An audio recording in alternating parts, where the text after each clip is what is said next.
믿음은 하나님의 언약의 부르심에 삶으로 응답하고 삶으로 증명하는 것이 믿음이다. 이렇게 정의를 드렸습니다.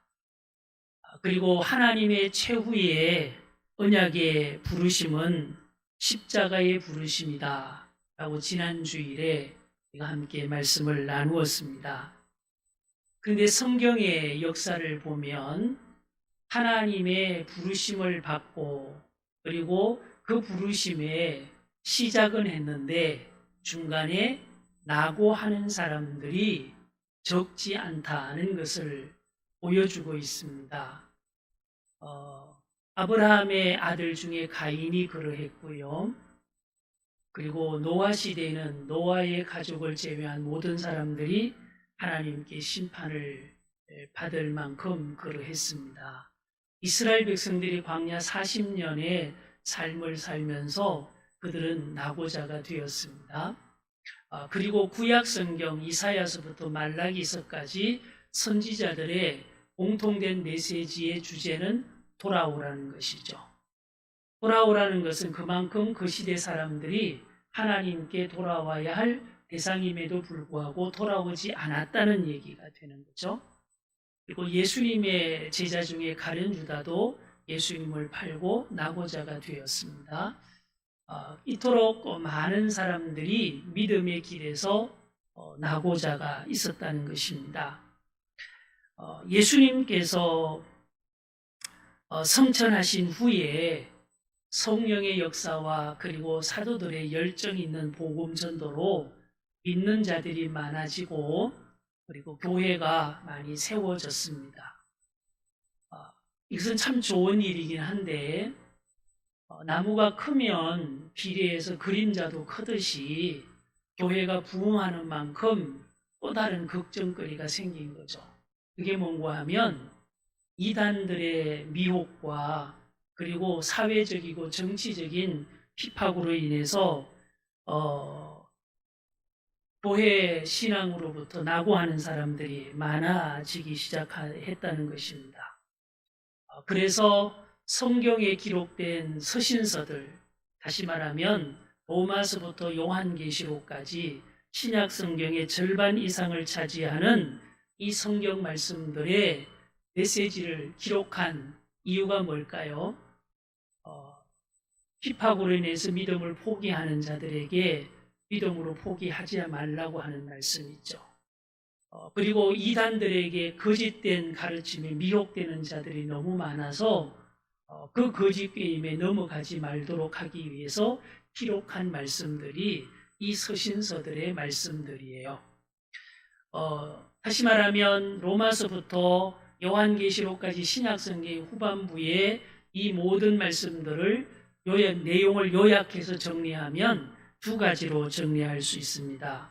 하나는 영적 분별력을 가져야 합니다 하는 것이고 또 다른 하나는 영적 믿음의 의지를 분명히 해야 됩니다 하는 것입니다. 이 메시지는 오늘 우리에게도 동일한 효력이 있고 동일한 필요성을 가지고 있는 말씀이죠.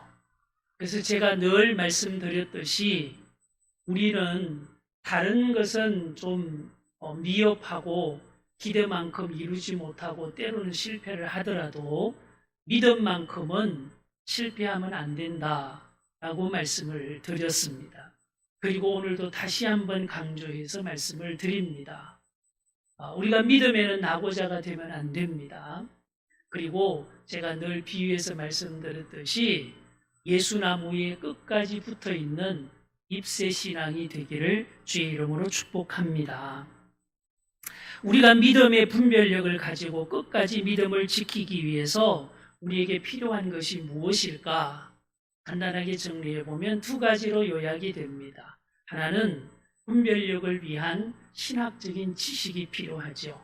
알아야지 우리가 거짓인지 진짜인지 참복음인지 미혹된 복음인지를 우리가 분별할 수 있지 않겠습니까? 분별을 해서 우리가 선택을 하는 것이 믿음이 아주 중요한 요소이기 때문에 그렇습니다. 그 다음에 또 하나는 분별력은 있더라도 의지가 약하면 힘들면 포기하게 되잖아요. 그래서 우리가 믿음에 대한 분명한 확신과 그리고 믿음의 의지가 필요하다. 그렇게 말씀드릴 수 있습니다. 자, 그런데 이 두 가지만 있으면 우리의 믿음에 문제가 없을까 하는 거죠. 사도행전 18장에 보면 아볼로라고 하는 인물이 소개되고 있습니다. 이 사람은 유대인이고 성경에 아주 능통한 사람이고, 그리고 언변이 좋고 사람들을 잘 설득하는 재능이 있었어요. 그리고 이 사람이 예수님에 대해서 알게 되고 예수님에 대해서 배우고 난 다음에 믿음의 의지가 생겨서 이곳저곳을 다니면서 많은 사람들에게 예수님의 도를 가르치는 거죠. 전하고 가르치고 그렇게 했습니다. 그런데 사도 바울과 함께 믿음 동역 생활을 했던 브리스길라와 아굴라라고 하는 영적인 믿음 생활을 하는 부부가 아볼로가 강의하는 그 말씀 학교에 가서 들어보니까 말씀은 맞고 아주 논리적이고 체계적으로 잘 가르치긴 하는데 영적인 부분이 좀 부족하다고 느꼈습니다. 그래서 이 아볼로를 초대해서 아주 예의 있게 그리고 정중하게 진지하게 진실함으로 이 부부가 자기들의 영적인 체험에 대해서 간증을 했습니다. 근데 아볼로가 이 영적 간증에 감동을 받고 도전을 받은 거죠. 영적인 눈을 뜬 것입니다. 그리고 난 다음에 아볼로가 이전에는 지식으로 가르치던 사람이 이제는 영적인 면에서 영적인 믿음의 확신을 가지고 복음을 전하고 가르치면서 한 교회의 부흥을 이루게 했던 인물이기도 합니다. 여러분, 오늘 제가 이 예를 든 말씀은 이런 거죠. 우리가 믿음으로 성공하고 믿음으로 끝까지 이기기 위해서는 지식도 필요하고 우리의 믿음의 열심도 중요하지만 그 외에 반드시 필요한 중요한 요소가 하나 있다는 거죠. 그것을 예수님께서는 이렇게 제안하셨습니다. 성령을 받아라 라고 말씀하신 거죠. 성령을 받아라. 여러분 아시는 대로 예수님의 제자 중에 베드로가 있지 않습니까? 베드로가 예수님을 3년 동안 함께 하면서 많은 가르침을 받고 예수님의 이적도 보고 예수님의 삶에서 영적인 도전도 받았습니다. 근데 이 베드로가 열정도 있고 확신도 있어서 이렇게 얘기하죠. 선생님이 옥에 가면 나도 갑니다. 선생님이 죽음에 이르면 저도 함께 죽을 겁니다. 엄청난 영적 확신과 의지를 표명을 했어요. 근데 예수님께서 예고하신 대로 그는 3일 만에 예수님을 부인했어요. 여러분 영적인 실패잖아요. 근데 사도행전에 보면 베드로가 성령을 받고 난 다음에는 사람이 달라지죠. 영적인 믿음의 확신만 있을 뿐만 아니라 죽음의 위협 앞에서도 그는 예수를 부인하지도 않고 오히려 하나님의 말씀대로 살겠다고 하는 순교적인 각오로 자기 믿음의 고백을 하는 모습을 볼 수 있습니다. 여기에서 우리가 분명히 주목해야 될 것은 내가 아는 성경 지식, 내가 아는 믿음의 지식, 내 열심, 내 나름대로 믿음 생활하는 것이 결코 나쁘다고 말할 수는 없지만 온전하지 못하다는 위험성을 제가 여러분들에게 말씀드리고 싶은 거예요. 간혹 교회에서 보면 자기가 아는 성경 이해하는 지식과 다르다고 해서 비판하시는 분들도 있어요. 또 자기 기준에서 다른 사람이 취향이 다르거나 영적 특징이 다르다고 해서 그 사람들을 비하하거나 비난하거나 욕하거나 그렇게 하시는 분도 있어요. 또 어떤 분들은 자기 생각하고 자기 판단하고 안 맞는다고 교회를 떠나는 분들도 있어요. 여러분 이런 믿음은 바람직한 믿음이 아니에요. 아주 위험한 경우이기도 합니다. 자, 이제 제가 오늘 여러분에게 말씀을 드리려고 하는 것은 설교 제목은 성령을 받으면 그렇게 설교 제목을 정했습니다. 이 제목으로 제가 당분간 시리즈로 성령에 대한 설교의 말씀을 드릴 거예요. 그런데 여러분 오늘 주제 결론의 말씀은요. 우리가 온전한 믿음으로 끝까지 이기기 위해서는 반드시 성령을 받아야 한다 하는 말씀이 오늘 결론적인 메시지예요. 자, 그러면 우리가 왜 성령을 받아야 하는가 하는 데 대한 이해가 있으면 더 도움이 되겠죠. 그래서 우리가 성령을 왜 받아야 할까 하는 측면에서 한번 성경의 말씀을 확인해 보겠습니다. 사도행전 10장 38절 말씀을 확인해 보죠.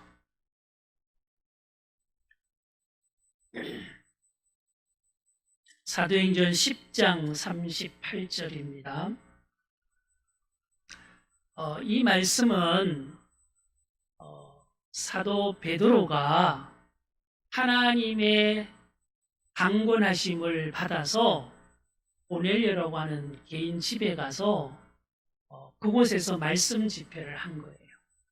이 말씀을 전하는 메시지의 핵심적인 구절이 바로 이 구절이에요. 38절 우리 한번 같이 읽으면서 내용을 확인합시다. 시작. 하나님이 나사렛 예수에게 성령과 능력을 기름 붓듯 하셨음에 그가 두루 다니시며 선한 일을 행하시고 마귀에게 눌린 모든 사람을 고치셨으니 이는 하나님이 함께 하셨음이라. 아멘. 이 한 구절에는 이런 세 가지 내용으로 요약할 수 있어요.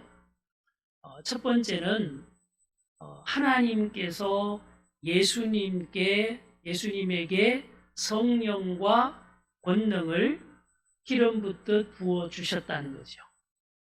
그다음에 두 번째는 이름으로 인해서 예수님께서 예수님으로서의 선한 모든 사역을 하셨다는 거죠. 그리고 세 번째는 이렇게 성령과 권능을 부어 주셔서 예수님의 선한 사역들을 하시게 된 것은 하나님이 뭐 하셨기 때문이다? 함께 하셨다는 것이죠. 자, 그러면 두 번째 내용은 예수님께서 선한 일들을 행하시는 이 모든 사역을 위해서 한 가지 꼭 필요했던 조건이 뭐죠? 하나님으로부터 성령과 능력을 받으셔야 됐다는. 여러분, 예수님도 예수님으로서의 삶을 살고 예수님으로서의 사역을 감당하기 위해서는 뭘 받으셨다? 그렇죠. 성령과 성령으로 인한 능력을 받으셨다는. 이 점이 되게 중요하죠. 여러분, 우리가 예수를 믿는데 내 나름대로 믿어서 되는 문제가 아니라는 거죠. 하물며 우리는 예수를 믿는 믿음으로 온전한 믿음으로 살아가기 위해서는 성령을 받아야 된다는 거죠. 자, 그러면 성령을 받는 것이 뭐냐? 성령을 받는 것을 성령을 받아서 사는 삶을 이 구절에서 이렇게 하나님이 뭐 하시는 거다? 그렇지. 성령을 받는 것은 하나님이 함께 하시는 것이다. 아멘? 이해되셨죠? 자, 그래서 우리는 믿음으로 살기 위해서는 성령을 받아야 되고 성령을 받아서 하나님께서 우리와 함께 하실 때 우리가 믿음으로 이길 수 있다는 거죠. 자, 그러면 우리가 한 가지 우리 이런 결론적인 정리를 할 수 있어요. 믿음이나 사역에 있어서 하나님께서 함께 하심이 없이 내 생각, 내 지식, 내 열정 가지고 믿음 생활하면 위험하다는. 목사로서 사역을 할 때도요, 내가 가지고 있는 지식만 가지고 그리고 내 열심만 가지고 하다 보면 목사가 변질되기도 하고요, 자만하기도 하고요, 그렇게 돼요. 굉장히 중요한 문제. 여러분, 교회에서 크든 작든 아니면 이런저런 어떤 봉사와 섬김의 사역을 하실 때 주의하셔야 할 것이, 일은 하고 하나님께 버림을 받으면 이것만큼 억울한 일이 없잖아요.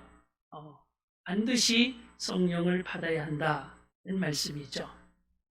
자, 그러면 예수를 믿는 사람은 결론적으로 성령과 무관할 수 있다, 없다? 없다. 예수를 믿는 사람의 삶에서는 성령과 무관할 수도 없고 성령과 독립할 수도 없다는 거죠. 그럼에도 불구하고 예수를 믿는다고 하는 사람들 중에서 성령에 대해서 무관심하거나 성령에 대해서 무지하거나 또는 성령에 대해서 편견, 잘못 알고 있는 경우가 적지 않다는 거예요. 그래서 제가 이 부분이 너무 중요하기 때문에 당분간 시리즈로 성령에 대한 말씀들을 여러분과 함께 나누려고 그래요.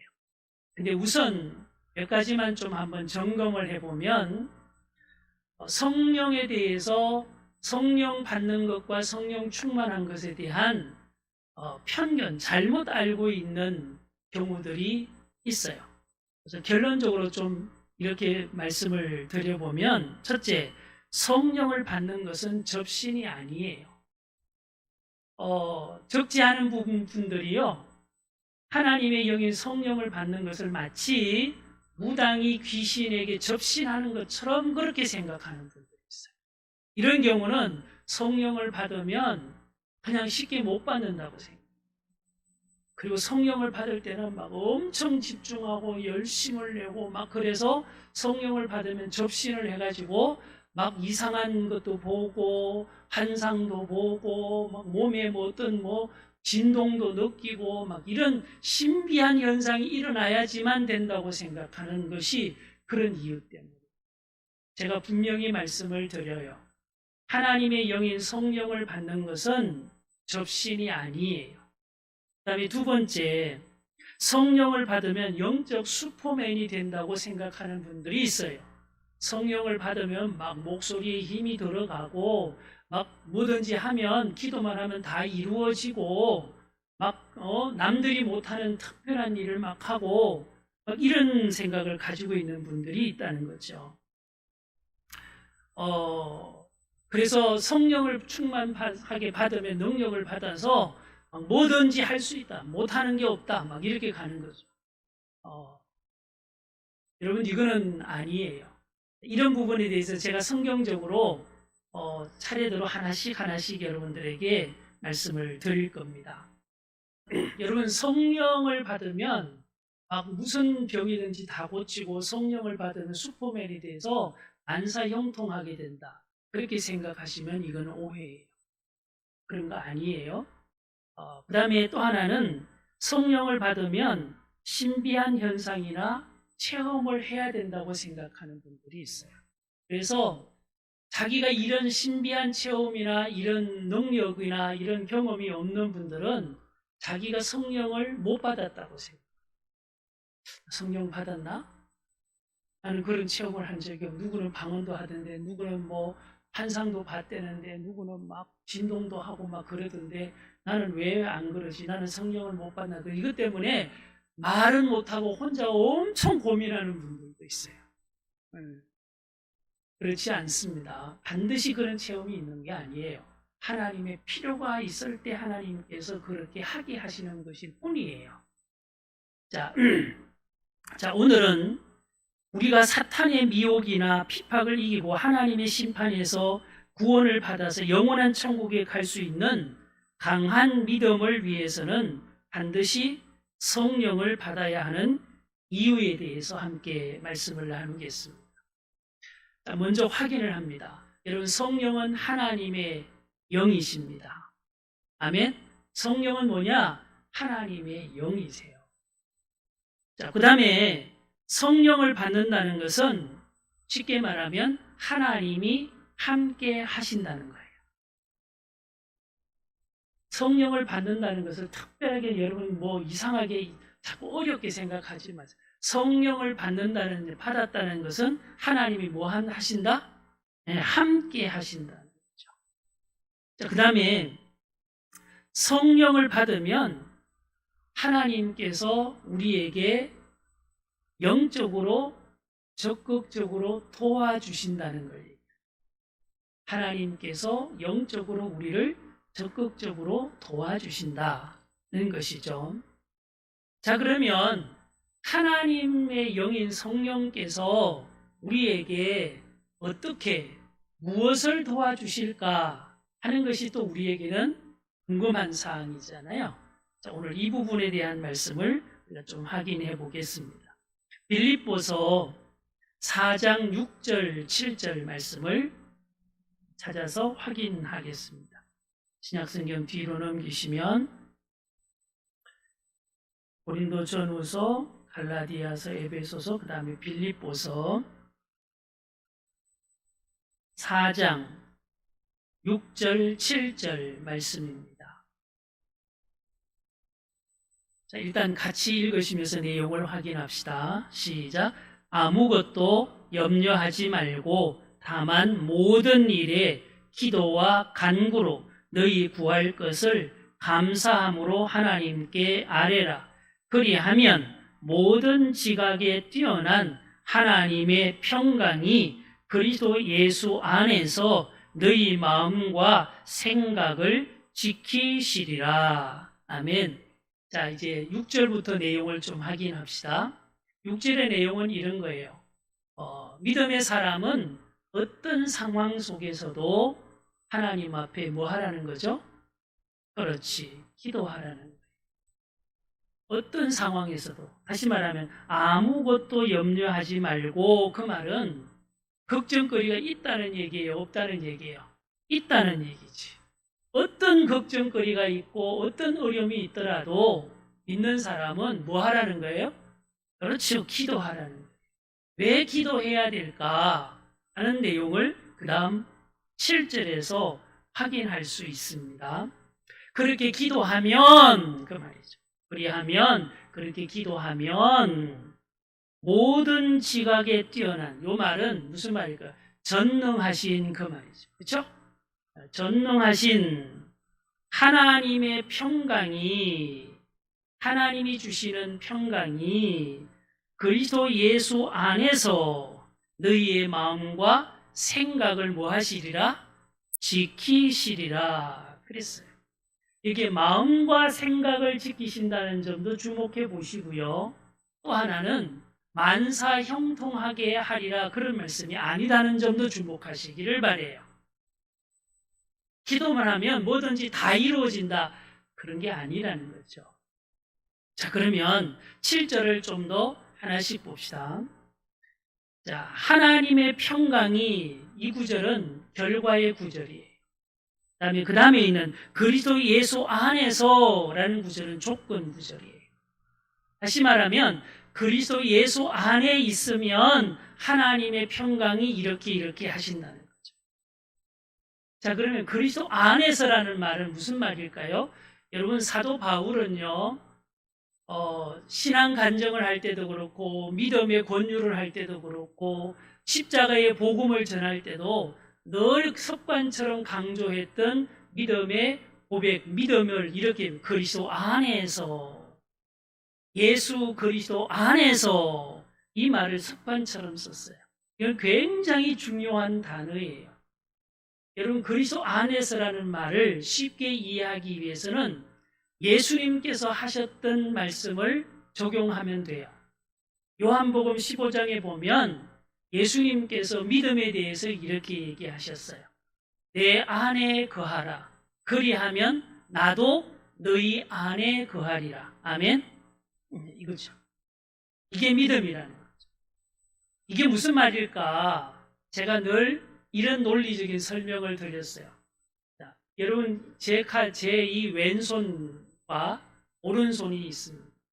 사실 따지고 보면 제 양손이긴 하지만 이 두 손이 똑같을까요? 다를까요?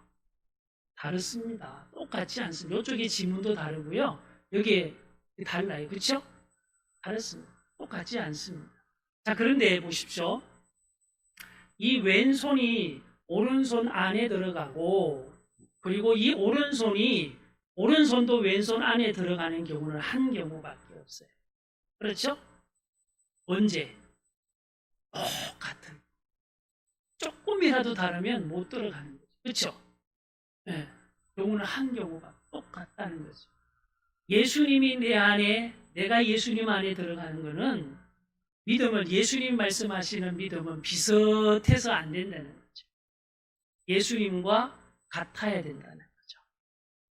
이것을 좀 더 쉽게 얘기하면 예수님과 영적 동질성을 이루어야 된다는 거예요. 아멘? 네, 이게 중요한 거예요. 사도 바울이 말하는 믿음은 예수님을 아는 정도가 아니고요. 예수님을 흉내내는 정도가 아니고요. 예수님처럼 사는 거예요. 이걸 사도 바울은 그리스도 안에서라고 표현을 했어요. 그런 믿음이 되면 하나님의 평강이 우리를 주도하신다는 거죠. 자, 무슨 얘기인가 하면 좀 더 쉽게 풀어볼게요. 우리가 예수님과 같은 영적 동질성을 가지게 되면 예수님께서 하나님을 신뢰하셨듯이 우리도 하나님을 신뢰하게 되겠죠. 그렇죠? 예수님께서 하나님을 의심하셨나요? 신뢰하셨나요? 어느 정도로 신뢰하셨는가 하면 예수님 자기 의사는 십자가에 안 죽고 싶은 거예요. 그런데도 하나님의 뜻이 죽는 것이라면 그것을 더 신뢰하고 예수님은 나의 원대로 마시고 아버지의 뜻대로 되기를 원하나이다 하고서 그 길을 선택했어요. 하나님을 신뢰하지 않으면 할 수 있는 일이에요? 없는 일이에요? 절대로 할 수 없는 일이에요. 여러분, 예수님께서 하나님을 신뢰하셨듯이 우리가 하나님을 절대적으로 신뢰하는 믿음의 사람 되기를 축복합니다. 자, 근데 우리가 신뢰하는 하나님은 능력 있는 정도의 하나님이에요? 전능하신 분이에요? 그렇죠. 전능하신 하나님이시잖아요. 전능하신 하나님을 절대적으로 신뢰한다면 우리의 어려움과 우리의 위기와 우리의 고난 속에서도 우리는 하나님을 뭐 하게 될까요? 신뢰하게 되겠죠. 하나님을 절대적으로 신뢰하게 되면 우리 안에 하나님으로 인한 마음의 불안이 요동을 칠까요? 평강이 자리 잡게 될까요? 그럼요. 하나님을 신뢰하는 믿음으로 인한 평강이 우리 안에 자리 잡게 되는 거예요. 그 구절을 지금 설명하는 거죠. 하나님의 평강이, 하나님을 신뢰하는 이 믿음의 신뢰감이 우리에게는 마음에는 평안을 주시고 그리고 우리에게 두 가지를 도와주신다는 거죠. 주도해 주신다. 첫째는 마음을, 두 번째는 생각을 그렇게 얘기하잖아요. 여러분 생각부터 이해해 봅시다. 생각을 도와주신다는 말은 쉽게 얘기하면 영적 분별력을 도와주신다는 거예요. 여러분 우리가 이럴 때 있잖아요. 이렇게 하는 것이 하나님의 뜻일까? 저렇게 하는 게 하나님의 뜻일까? 몰라서 고민하실 때 있잖아요. 그렇죠? 이럴 때는 뭐 하는 거예요? 기도하는 거예요. 기도하는 거예요. 기도하면 하나님께서 영적 분별력을 가질 수 있도록 우리의 생각을 도와주시기도 해요. 네, 저는 이런 경험들이 많음을 여러분에게 여러 번 간증을 드렸어요. 하나님께서 도와주시는 거예요. 생각을 도와주시는 거예요.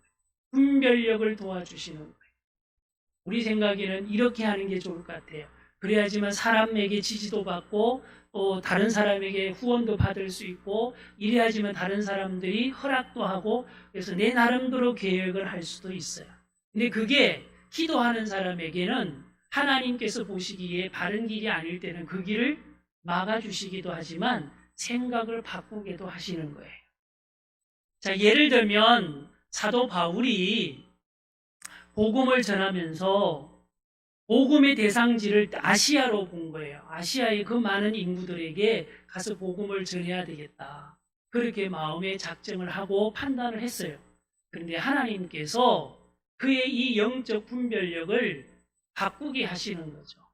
그래서 꿈에 하나님께서 바울에게 마게도냐 지방에 있는 사람이 자꾸 손을 이렇게 하면서 오라고 간청하는 꿈을 꾸고 나서 아하, 하나님께서 아시아가 아니고 마게도냐가 더 급한가 보다. 그렇게 해서 복음을 전하게 되는 거잖아요. 그게 지나고 보니까 하나님의 엄청난 전략이었다는 거죠. 여러분, 하나님께서는 우리에게 이런 영적 분별력을 도와주신다는 거예요. 뭐 하는 사람에게? 믿음과 기도하는 사람. 그 다음에 두 번째는 마음을 도와주신다는 거죠.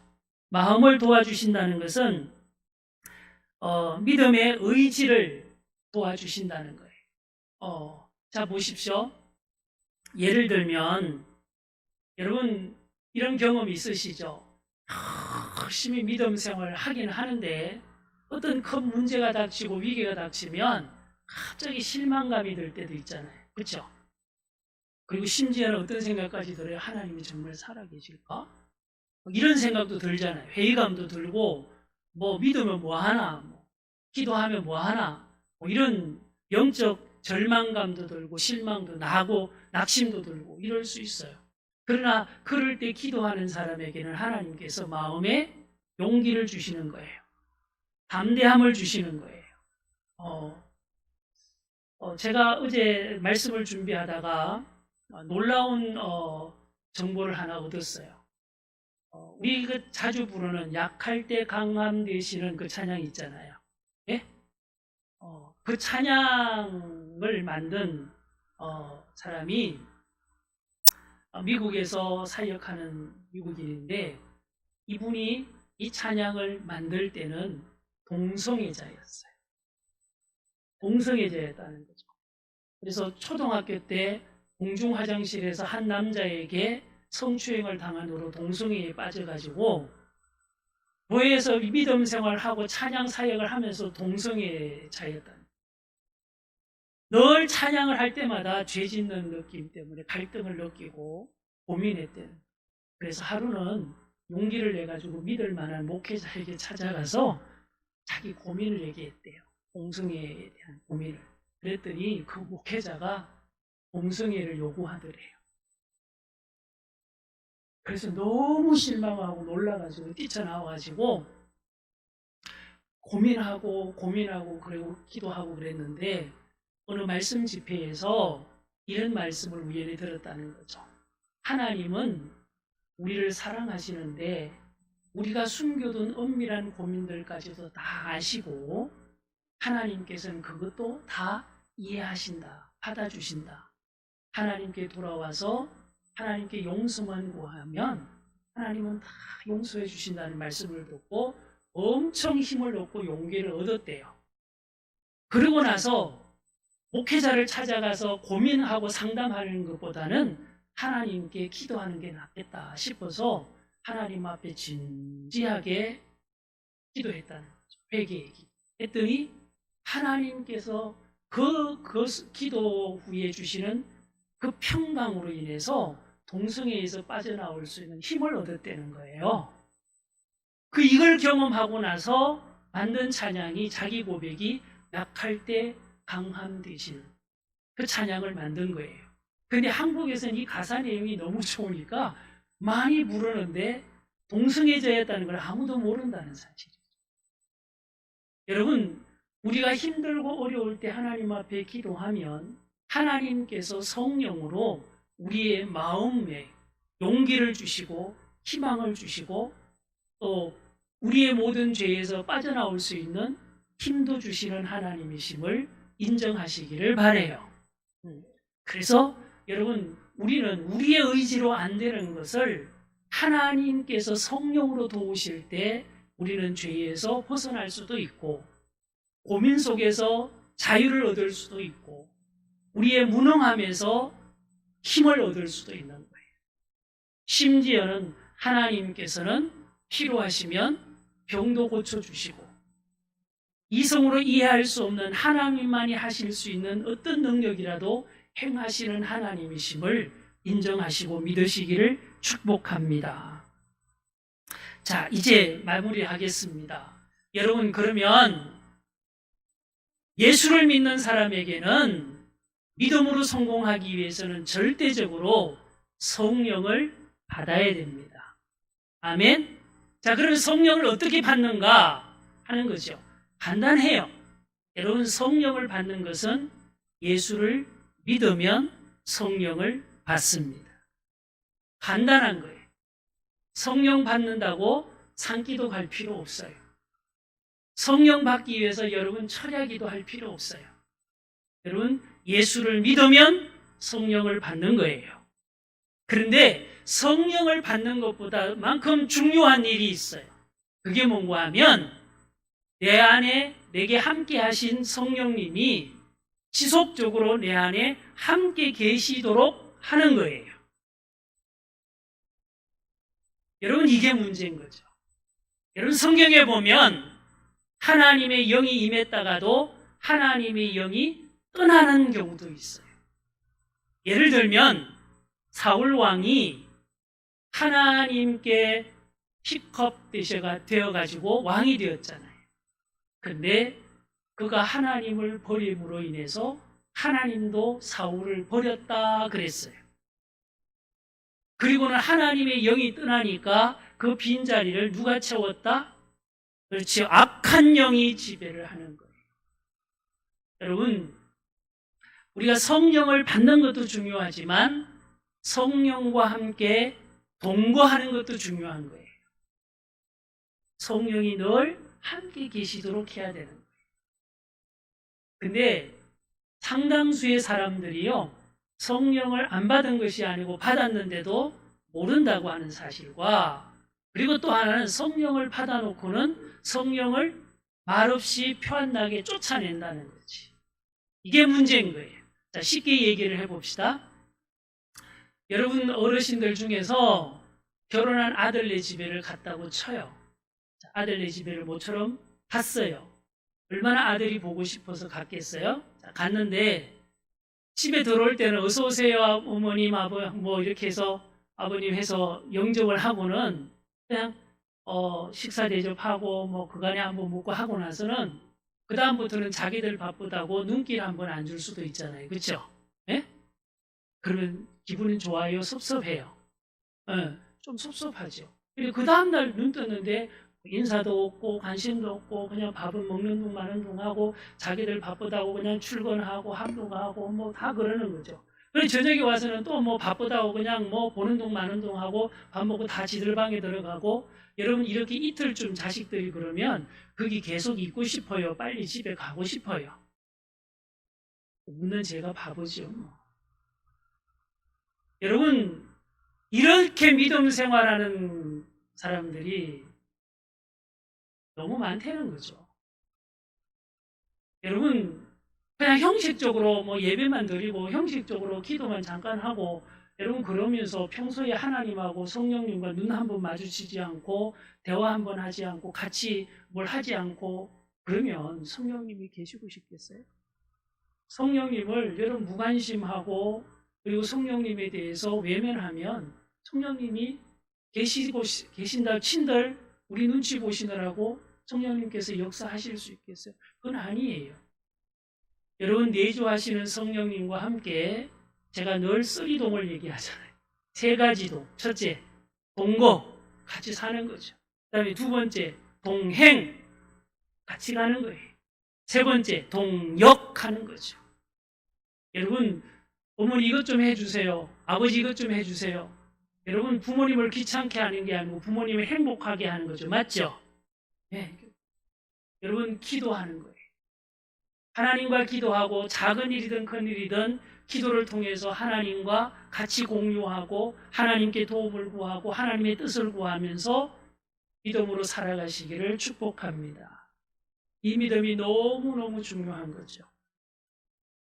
그래서 우리가 기도는 필요할 때만 하는 것이 아니고 쉬지 않고 기도하는 거예요. 기도하지 않는 것이 또한 하나님 앞에 죄라는 사실도 기억하시기를 바라요.